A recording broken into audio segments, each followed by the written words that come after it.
Welcome back सबैजनालाई। यो चाहिँ मेरो पहिलो मिनी ब्लग। अनि म चाहिँ आज यसो बिहान उठेको थिएँ अनि घुम्न जानु पर्ला भनेर सोचिरहेको थिएँ। अनि आज चाहिँ काम बिदा छ।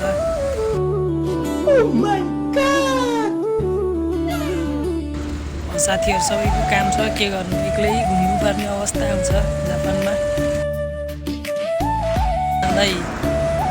समय छैन, पैसा पनि छ नलाई, तर यसो घुम्न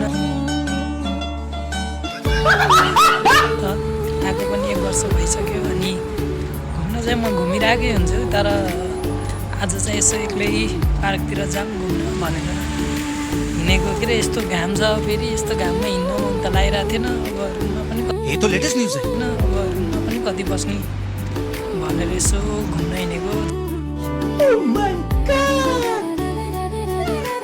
तर यसो घुम्न जाऊँ न भनेर पार्कतिर झ्याउ लाग्यो, एक्लै ल अब म चाहिँ पार्कतिर आउन लागिरहेको छु। चाहिँ बाटो जाने बाटो हो यो।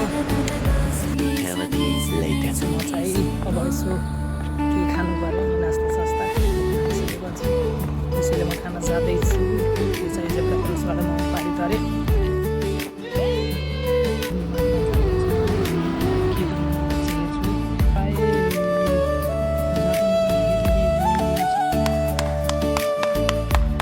सामान किनिसकेपछि म जाँदैछु पार्कतिर।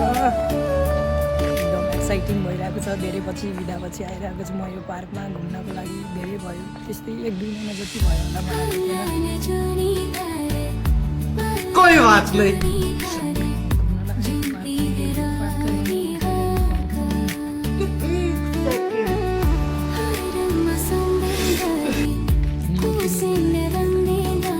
यो चाहिँ मेरो फेभरेट जुस हो। म प्रायः जस्तो खाइरहेको हुन्छु। म नेपालमा हुँदा पनि खाइरहेको हुन्थेँ स्न्याक हो। यो जुस मेरो फेभरेट हो।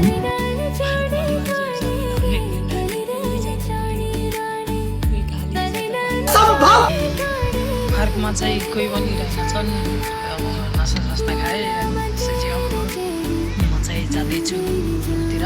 और अभी तो रुको, क्लाइमैक्स अभी बाकी। म चाहिँ अब लागेको रुमतिर। आजलाई चाहिँ यति नै भयो मेरो ब्लग। फेरि नेक्स्ट टाइम आउनेछु, फेरि घुम्न नेक्स्ट टाइम अर्को भिडियो लिएर आउनेछु। आजको लागि यति नै।